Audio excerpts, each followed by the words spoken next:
అందరికీ నమస్కారం అండి. ఈరోజు కథ. అప్పటికి 4 రోజులుగా ఓ తల్లి కథ సినిమాకు తీసుకువెళ్ళమని జయ నన్ను అడుగుతుంది. ఎంతో బాగుందని చూసి వచ్చిన వాళ్ళు ఎవరైనా చెబితే తప్ప సినిమాకు తీసుకువెళ్ళమని ఆమె నన్ను అడగదు. నా చాలని సంపాదన, జీవితంలోని అతి సాధారణమైన కోరికలకు కూడా ఆమెను దూరంగా ఉంచుతుందేమోనని నాకు అప్పుడప్పుడు అనిపిస్తూ ఉంటుంది. నిజానికి సినిమాకి వెళ్ళడం నాకు అంత ఇష్టం లేకపోయినా ఎప్పుడూ అంతలా అడగని జయ మాట కాదనలేక ఆ రోజు ఆఫీస్ నుంచి కొంచెం తొందరగా ఇంటికి వచ్చి జయను, మా 3 పిల్లలను ప్రయాణానికి సిద్ధం చేశాను. పావుగంటలో మేమంతా సిద్ధమై మా వీధి మలుపు తిరిగి మెయిన్ రోడ్డు మీదకి వచ్చేసరికి అనంతరావు ఎదురుపడ్డాడు. వాడు నా రెండో అన్న కొడుకు. ఏదో టెక్నికల్ కోర్స్ పాస్ అయి ఉద్యోగాల వేటలో ఉన్నాడు ఇప్పుడు. ఏరా, ఇదేనా రావడం? అక్కడంతా బాగున్నారా అన్నాను పలకరింపుగా. వాడు తల ఊపి, ఇక్కడ రాఖీ ఇండస్ట్రీలో ఉద్యోగం ఉందంటే ఉదయమే వచ్చాను, అది నిన్ననే అయిపోయిందంట. మీరంతా ఎక్కడికి బయలుదేరారు అన్నాడు నవ్వుతూ. ఓ తల్లి కథ సినిమాకు వెళ్తున్నాం, నువ్వు కూడా రా అని అటుగా పోతున్న 2 ఆటోలను ఆఫ్ చేశాను. ఆటోలు ఎక్కుతున్న సమయంలో ఆనందరావు హఠాత్తుగా, మా అమ్మను ఒక్కదాన్ని ఇంట్లో ఉంచేశారా చిన్నాన్న అన్నాడు. వాడి మాటలు నాకు అర్థం కాలేదు. ఏమిట్రా నువ్వు అనేది? మా అమ్మ మీ ఇంటి దగ్గరే ఉంది కదా అన్నాను అయోమయంగా వాడిని చూస్తూ. మా అమ్మ అక్కడ ఉండడం ఏమిటి? నిన్న మీ ఇంటికి వచ్చేసినట్టు అమ్మ నాతో చెప్పిందే అన్నాడు ఆశ్చర్యంతో వాడు. నా గుండెలు జల్లుమన్నాయి. ఆటో వాళ్ళను వెళ్ళిపోమని చెప్పి మా అమ్మ మీ ఇంటికి వచ్చి 3 వారాలే కదరా అయ్యింది. అయినా మీరెవరూ తోడు లేకుండా మా అమ్మ ఇక్కడికి ఎలా వస్తుంది? ఇంతకీ అసలు ఏం జరిగింది అన్నాను ఆందోళనగా. మా మాటలు జయతో పాటు పిల్లలు కూడా తెల్లబోయి వింటున్నారు. జరిగిందేమిటో నాకు తెలియదు. నేను ఉదయం బయటకు వెళ్ళి మధ్యాహ్నం ఇంటికి వచ్చేసరికి మా అమ్మ కనిపించలేదు. అమ్మను అడిగితే మీ దగ్గరకు వెళ్ళిపోయినట్టు చెప్పింది. ఎవరినైనా తోడిచ్చి ఇక్కడికి పంపిందేమోనని నేను అనుకున్నాను అన్నాడు కంగారు పడుతూ ఆనందరావు. వాడు చెప్పింది విన మరుక్షణం నుండి నా మనసులో లేదు. స్తబ్దులై నిల్చున్న జయను పిల్లలను జాలిగా చూసి సినిమాకు స్వస్తి చెప్పి ఇంటికి వచ్చేసాం. ఈ విషయం వాళ్ళ ఇంటి దగ్గర చెప్పడానికి అనంతరావు వెంటనే వెళ్ళిపోయాడు. ఏం చేయాలో తెలియని అయోమయ స్థితిలో పడిపోయాను నేను.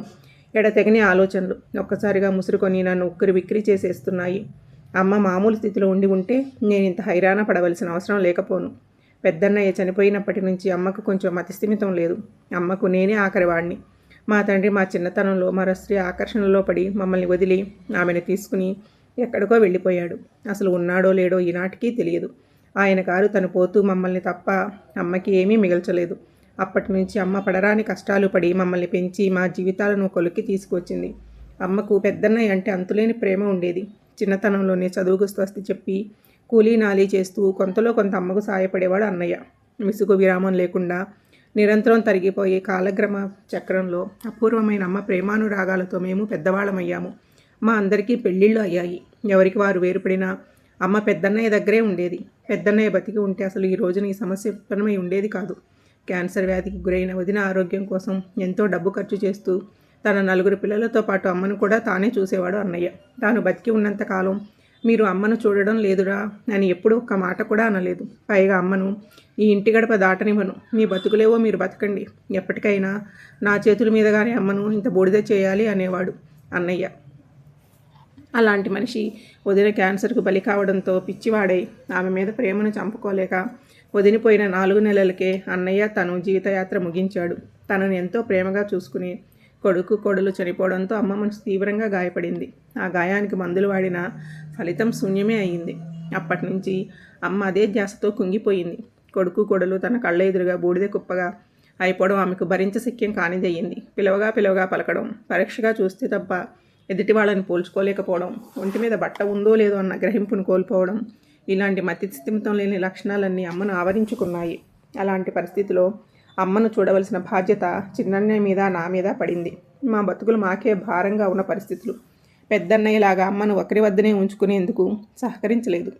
ఆనాటి నుండి అమ్మ మా ఇద్దరి దగ్గర చిరోనెలా ఉంటుంది. నెల పూర్తి కాగానే మా వాడితో అమ్మను అన్నయ్య దగ్గరికి పంపించడం, అలాగే అక్కడి నుంచి మా వద్దకు ఎవరో ఒకరు తీసుకొచ్చి దిగబెట్టడం జరుగుతోంది. అమ్మకు మతిస్థిమితం లేని కారణంగా ఇలా చేయాల్సి వస్తుంది. అమ్మ బాగున్న రోజుల్లో ఎక్కడికైనా ఒంటరిగానే వెళ్ళి వచ్చేది. ఇప్పుడు బస్సు ఎక్కి వెళ్ళవలసిన ఊరు పేరు చెప్పడం కూడా అమ్మకు తెలియకుండా పోయింది. ఇవన్నీ వదినకు తెలియని సంగతులు కావు. తెలిసి వదిన ఎందుకు ఇలా చేసింది? అక్కడ బస్సు ఎక్కితే మా ఊరు రావడానికి 1.5 గంటల కంటే ఎక్కువ సమయం పట్టదు. అలాంటిది నిన్న ఉదయం బయలుదేరి అమ్మ ఏమైంది, ఎక్కడికి పోయింది? ఇలా అంతులేని ఆలోచనల మధ్య కారు చీకట్లో కాంతిరేఖలా నాలో తళుక్కున చిన్న మెరుపు మెరిసింది. జైతో చెప్పి అప్పటికప్పుడు మా ఊరు బయలుదేరాను. అక్కడ మేము ఎవరూ లేకపోయినా పెద్దన్నయ్య పిల్లలు ఎన్నో ఏళ్లపాటు మాకు నీడనిచ్చిన ఇల్లు ఉన్నాయి. ఆ పిల్లల మీద, ఆ ఇంటి మీద అమ్మకు అంతులేని మమకారం అని నాకు తెలుసు. తప్పనిసరిగా అమ్మ అక్కడికి వెళ్ళి ఉంటుందన్న నమ్మకంతో 2 గంటల తర్వాత ఆ ఊర్లో బస్సు దిగి ఇంటి వద్దకు వచ్చాను. 1 నిమిషంలోనే నా నమ్మకం నీరుగారిపోయింది. అమ్మ కనిపించడం లేదన్న సంగతి తెలియగానే వాళ్ళు అంతా కంగారు పడ్డారు. ఆ చుట్టుపక్కల వెతకమని వాళ్ళకు చెప్పి అక్కడ నుండి మా చిన్నన్నయ్య గారి ఊరు చేరుకున్నాను. నేను వెళ్ళేసరికి అనంతరావు తమ్ముడు 6 ఏళ్ల బుచ్చిబాబు అన్నం తింటున్నాడు. మిగిలిన వాళ్ళ జాడలేదు. మీ ఇంట్లో వాళ్ళు ఎక్కడికి వెళ్ళారురా అని వాడిని అడిగాను. అమ్మ పక్క ఇంటికి వెళ్ళింది. నాన్న, అన్నయ్య ఇంకా ఇంటికి రాలేదు అన్నాడు బుచ్చిబాబు. మరి మా అమ్మ ఏదిరా? బుచ్చిబాబు అప్రయత్నంగా ఆ ప్రశ్న నాటి నోటి నుంచి వెలువడింది. కోపగించి మీ ఇంటికి వచ్చేసిందట కాదేటి అన్నాడు నోరు సాగదీసుకుని బుజ్జిగాడు. ఎందుకు కోపగించిందిరా బుచ్చిబాబు? బుజ్జగింపుగా అడిగాను వాడిని నేను. మా అమ్మకు విరోచనాలు అవుతుంటే బట్టలు పాడవుతున్నాయని అమ్మ కోపంగా మాట్లాడింది. మా అమ్మ ఏదో అంటే అమ్మ కర్ర తీసుకుని మా అమ్మ వీపు మీద కొట్టింది. మా అమ్మ ఏడుస్తూ సంచి తీసుకుని వెళ్ళిపోయింది. వాడు ఇంకా ఏదో చెబుతున్నా నాకు వినిపించలేదు. ఎంత దారుణం! అమ్మను అలా బాధ పెట్టడానికి వదినకు చేతులు ఎలా వచ్చాయి? బాధతో నా మనసు విలవిలలాడింది. నా కళ్ళల్లో నీళ్లు తిరిగాయి. నా మరుక్షణమే కోపంతో నా నరాలు ఉప్పొంగాయి. సరిగ్గా అప్పుడే వదిన లోపలికి వచ్చింది. నన్ను చూడగానే అత్తయ్య కనిపించారా మధు అంది. నా ఒళ్ళు మండిపోయింది.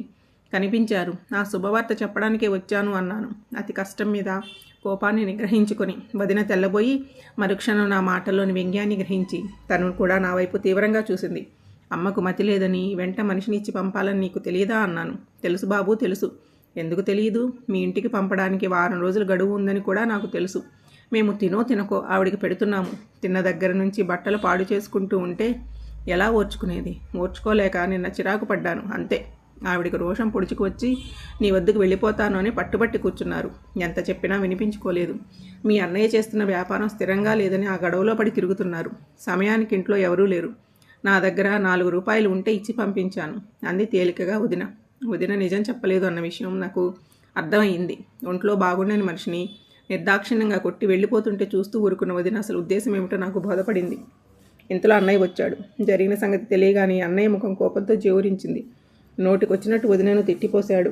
ఆవిడ ఏడుస్తూ, అత్తగారు ఏమైపోయారో, ముసలిదానిని ఇంట్లో నుంచి వెళ్ళగొట్టాలని అందరూ నన్ను ఆడిపోసుకుంటున్నారు అంటూ ఏడుపు స్థాయిని మరింత పెంచింది. ఆపుకోలేని కోపంతో అన్నయ్య వదిన మీదకి చెయ్యి ఎత్తాడు. ఆ చేతిని పట్టుకుని అన్నయ్యను శాంతింపజేసి, ఇప్పుడు ఆవేశపడి చేయగలిగింది ఏమీ లేదు. అమ్మ కనిపించకపోతే తెలిసిన వాళ్ళంతా మనల్ని దుమ్మెత్తిపోస్తారు. దున్నపోతుల్లాగా 2 ఉండి కాటికి కాళ్ళు చాచుకున్న ముసలిదాన్ని కాలం తీరే వరకు చూడలేకపోయారని చెవులు కొరుక్కుంటారు. అందుచేత ఆవేశం కట్టబెట్టి ఏం చేయాలో ఆలోచించు అన్నాను. అమ్మ వెళ్తానంటే మామూలుగా మనిషిని తోడిచ్చి పంపింది అనే నేను అనుకుంటున్నాను. ఇలా జరిగిందని ఇంతవరకు నాకు తెలియదు. ఇప్పుడు ఏం చేద్దామంటావు అని నన్నే ప్రశ్నిస్తూ అన్నయ్య దిగాలు పడి కూర్చుండిపోయాడు. నేను ఏం మాట్లాడలేదు. కొంతసేపు మా మధ్య నిశ్శబ్దం రాజ్యం చేసింది. అప్పటికి రాత్రి 10 దాటిపోయింది.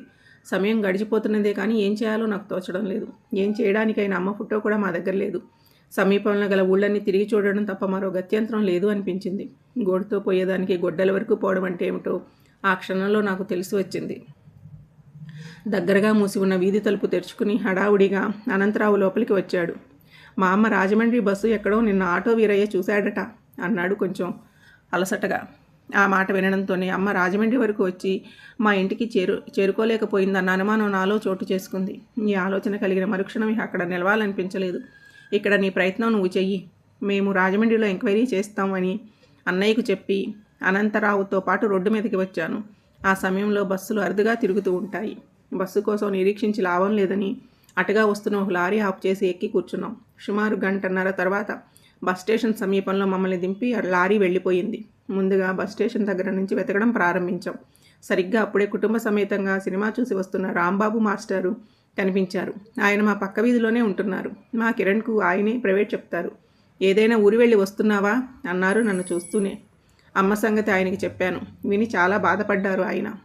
ఎందుకా ముసలమ్మతో అలా ఫుట్బాల్ ఆడుతున్నారు? మీలో ఎవరు చూస్తే ఏం పోయింది చెప్పు? ఆవిడేమీ పట్టుచీరలు, పంచదార అరిసెలు, పౌడరు, స్నోలు అడుగుతుందా ఏమిటి? వేళ్లకు గుప్పెడు అన్నమే కదా మీరు పెట్టేది. సరే, జరిగిపోయాక అనుకుని ఏం లాభంలే, ముందు పని చూడండి అంటూ నా మొహం వాచేలాగా చివాట్లు పెట్టి వెళ్ళిపోయారు ఆయన. నేను అనుకున్నంత అయింది. వదిన తొందరపాటు వల్ల ఇంకా ఎందరూ ఎన్ని రకాలుగా అంటారో అన్న భయం ఆ క్షణం నాలో కలిగింది. చేయగలిగింది ఏమీ లేదు. ఎవరు ఏమన్నా నోరు మూసుకుని ఉండడమే. మాస్టర్ అన్నట్టు చేతులు కాలేక ఆకులు పట్టుకున్నట్టు అయ్యింది మా పని. నా చుట్టుపక్కల ప్రాంతాల్లో ఉదయం 10 గంటల వరకు గాలించిన అమ్మ కనిపించలేదు. ఇక అమ్మ కనిపించదేమోనన్న నిరాశ నా నవనాడులను కృంగదీస్తోంది. నీరసం, నిస్సత్వ నన్ను ఆవరించుకున్నాయి. అనంతరావును వాళ్ళ ఊరు వెళ్ళమని చెప్పి నేను ఇంటికి వచ్చాను. అత్తయ్య ఎక్కడున్నారు? ఆత్రంగా అడిగింది జయ. జరిగిందంతా ఆమెకు చెప్పాను. ఆమె బలవంతం చేయడంతో 4 ముద్దలు తిని మా కిరణ్ని వెంటబెట్టుకుని మరలా అమ్మ కోసం అన్వేషణ మొదలుపెట్టాను. రాత్రి 1 గంట వరకు తిరిగినా కూడా ఫలితం దక్కలేదు. విపరీతంగా అలసిపోయిన శరీరం విశ్రాంతిని కోరుతోంది. తిరుగుముఖం పట్టి రైల్వే స్టేషన్ దగ్గరికి వచ్చేసరికి అక్కడ ఎవరో రైలు కింద పడి చనిపోయారు అని చెప్పుకుంటున్నారు. ఆ మాట వినడంతోనే నా శరీరంలో వణుకు మొదలైంది. శిలలాగా అలాగే నిలబడిపోయాను. కొన్ని క్షణాల తర్వాత తేరుకొని చనిపోయింది ఎవరా అని ఆరా తీశాను. అతను ఒక వృద్ధుడని, 4 కొడుకులు ఉన్నారని తెలిసింది. 4 కొడుకులు ఉన్న వృద్ధుడు అంత నికృష్టంగా చనిపోవడం మానవత్వానికే మచ్చ అని అక్కడంతా అనుకుంటూ ఉంటే సిగ్గుతో కుంచుకుపోతూ ఇల్లు చేరుకున్నాను. కిరణ్ అలసటతో వెంటనే పడుకుండిపోయాడు. నేను కూడా పడుకున్నానే కానీ దుఃఖం ఆగడం లేదు. అమ్మ రూపం కళ్ళ ముందు నిలిచి నన్ను వెక్కిరిస్తోంది. వెదవల్లారా, కళ్ళ ఎదురుగా ఉన్నంతసేపు నన్ను వంతులు వేసుకుని నానాహింస పెట్టారు. కనిపించకుండా పోతే ఎందుకురా ఏడుస్తారు అని అమ్మ నన్ను నిలదీసి ప్రశ్నిస్తున్నట్లుగా అనిపించింది. ఎటూ తోచని స్థితిలో ఎనలేని దుఃఖంతో కొట్టుమిట్టాడుతున్న నా సమీపానికి జయ వచ్చింది. ముందు 4 ఓదార్పు మాటలు చెప్పి, చూడండి, సుమారు 7-8 నెలలుగా ఒక క్రమ పద్ధతిలో జరుగుతూ వస్తుంది కదా, అందుకు భిన్నంగా ఇప్పుడు ఎందుకు ఇలా జరగాలి? అప్పటికప్పుడు అత్తయ్య ప్రయాణమై వచ్చేస్తూ ఉంటే చూస్తూ మీ వదిన ఎలా ఊరుకుంది?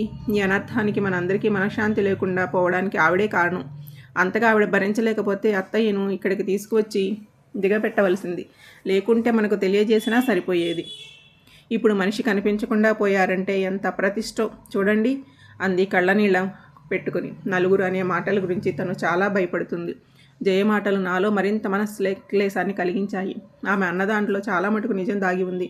నిన్నటికి నిన్ననే కాక ఇంతకుముందు కూడా వదిన అమ్మను శారీరకంగా హింసించి ఉంటుంది. మతిస్థిమితం లేనంతలో మనిషి కోపం చచ్చిపోదు కదా. ఇదివరలో 4-5 సార్లు మధు, నేను ఇక అక్కడికి వెళ్ళనురా, నీ దగ్గరే ఉండిపోతాను అన్న అమ్మ మాటలు ఆకస్మికంగా నాకు జ్ఞాప్తికి వచ్చాయి. ఆ మాటలకు అర్థం నాకు ఇప్పుడు బోధపడింది. బోధపడినా బాధపడినా అమ్మ ఇప్పుడు లేదు, కనిపించడం లేదు. కనిపిస్తూ కళ్ళెదుట ఉన్నప్పుడు నేను ఒక్కడనే ఎందుకు చూడాలన్న స్వార్థం నా కళ్ళు మూసేసింది. అమ్మకు నేను ఒక్కడనే అయి ఉంటే ఇలా వంతులు వేసుకునే అవకాశం ఉండేదా? జన్మనిచ్చిన తల్లిని తండ్రిని చివరి దశలో చూడడానికి మనిషి ఎందుకు ఇంత స్వార్థం? ఎందుకని అసహ్యం? ఏది అసహ్యం అనుకోకుండా భరించి పాలించి లాలించి పెంచి పెద్ద చేసిన తల్లికి పట్టెడన్నం పెట్టడానికి పరిస్థితులు సహకరించవా? రేపు అన్న రోజున నేను, నా భార్య, అన్నయ్య, వదిన ఇలా ప్రతి ఒక్కరూ ఎదురయ్యే సమస్యే కదా ఇది. వృద్ధాప్యం మనిషికి నేరమా? వయసు మీద పడ్డ వాళ్ళ బ్రతుకులే ఘోరమా? పెద్దన్నయ్య చనిపోగానే ఇంత లోతుగా నేను ఎందుకు ఆలోచించలేదు? నాలోని స్వార్థం అమ్మను వంతులు వేసుకునే ఊహకు రూపం కల్పించిందా?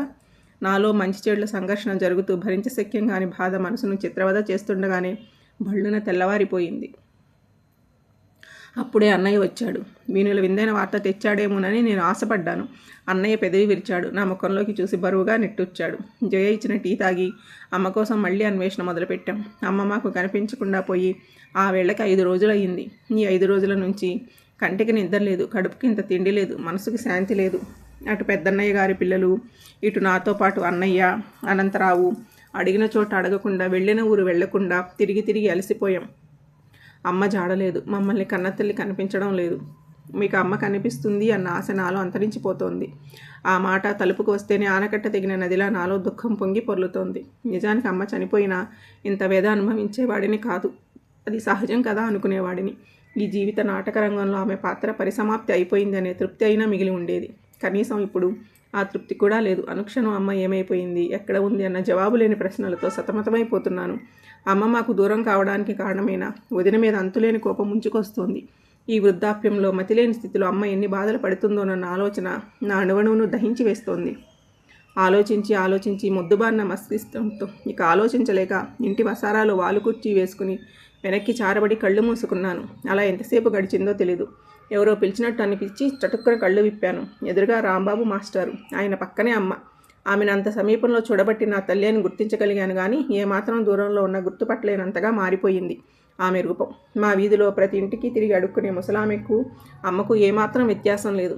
వాలి కుర్చీలోంచి గబాలు లేచి ఆనందోద్రేకాలతో అమ్మాంతో అమ్మను కౌగలించుకున్నాను. కానీ ఆమె నుంచి నేను ఆశించిన ఫలితం రాలేదు.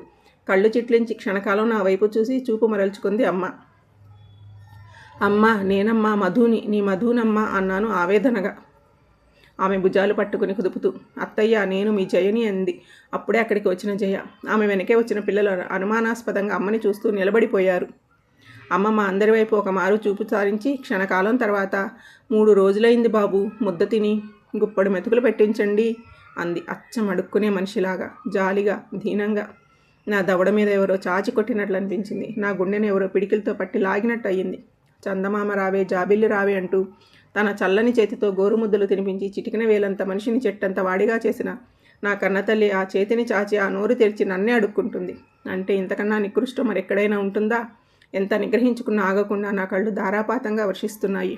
మధు, మూర్తి ముందు ఆమెకు స్నానం చేయించి భోజనం పెట్టండి. ఇప్పుడు ఆమెకు కావాల్సింది మీ పరిచయాలు, ఆప్యాయతలు కావు, ఆకలి తీరడం అంటున్న రాంబాబు మాస్టారు మాటలు వింటూనే కళ్ళు తుడుచుకుని అమ్మను లోపలికి తీసుకువెళ్ళింది జయ. అమ్మ, మీకు ఎక్కడ కనిపించింది మాస్టారు అన్నాను ఆయన వైపు కృతజ్ఞతగా చూస్తూ. ఎక్కడో నటయ్యా మధుమూర్తి, ఆమె మా వీధిలో అడుక్కుంటుంది. ఆవిడ మా గుమ్మ ముందుకు వచ్చి కాస్త గంజి పోయించండి బావయ్య అని అడిగే వరకు నేను ఆమెని గుర్తుపట్టలేకపోయాను. నువ్వు ఆ రోజు నాకు చెప్పకపోతే ఆవిడ నీ తల్లి అని నేను అనుకుని ఉండేవాడినే కాదు. ఆవిడను గుర్తించిన మరుక్షణం నా మనసు ద్రవించిపోయింది. క్షణకాలం ఆగారు మాస్టారు. ఆయన కళ్ళు సజలపూరితాలవడం నేను గమనించాను. సూటిగా ఆయన మొహంలోకి చూడలేక తల దించుకున్నాను పశ్చాత్తాపంతో. ఇలాంటివన్నీ చూస్తుంటే మనిషికి వృద్ధాప్యం భయంకరమైనదేమోనని అనిపిస్తోంది. అడుక్కునే కొందరి జీవితాలను తరిచి చూస్తే ఇంతకన్నా హృదయ విదారకమైన విషయాలెన్నో బయటపడతాయి. ఏది ఏమైనా మధుమూర్తి, ఇలా మరొక్కసారి జరగకుండా చూసుకోండి. చెబితే మీకు కోపం రావచ్చునేమో కానీ వయసు పడ్డ వాళ్ళను ఈ భూమి మీద అప్పుడే కళ్ళు తెరిచిన పసిపాపల్లాగా చూసుకోవాలి. వృద్ధాప్యం మనిషికి నేరం కాదయ్యా, అది బ్రతికే ప్రతి మనిషికి తప్పనిది, తప్పించుకోలేని. నా మాటలు అర్థం చేసుకో మధుమూర్తి, నేను మళ్ళీ వస్తాను అని రాంబాబు మాస్టారు వెళ్ళిపోయారు. మాస్టారి మాటలు వాడి బాణాల్లా నా గుండెల్లోకి దిగాయి. కళ్ళ ముందు మెరుపులు మెరిశాయి. ఇక అమ్మను ఎక్కడికి పంపకూడదు అన్న నిర్ణయం ఆ క్షణాన తీసుకున్నాను. నన్ను కట్టుకున్నప్పటి నుంచి కష్టాలను చిరునవ్వుతో భరిస్తున్న జయ నా నిర్ణయానికి హర్షం వెలిబుచ్చుతుందనే గాఢ నమ్మకం నాకుంది. మనసుకు దెబ్బ తగిలితే కానీ కొన్ని మంచి నిర్ణయాలు తీసుకునే బుద్ధి మనిషికి ఏర్పడదేమో. అమ్మ ఇంటికి చేరిన విషయంతో పాటు నా నిర్ణయాన్ని కూడా అన్నయ్యకు, పెద్దన్నయ్య పిల్లలకు తెలియచేశాను. ఒక వారం రోజుల తర్వాత, జయ, ఓ తల్లి కథ సినిమాకు వెళ్దాం పదా అన్నాను కొంచెం కుదుటపడ్డ మనసుతో. వద్దండి, ఆ సినిమా నేను ఇక చూడను అంది జయ. ఆ తల్లి కథ కూడా నా తల్లి కథలానే ఉంటుంది అనుకుందో, తనకు రాబోయే వృద్ధాప్యాన్ని తలుచుకుని భయపడుతుందో నాకు అర్థం కాలేదు.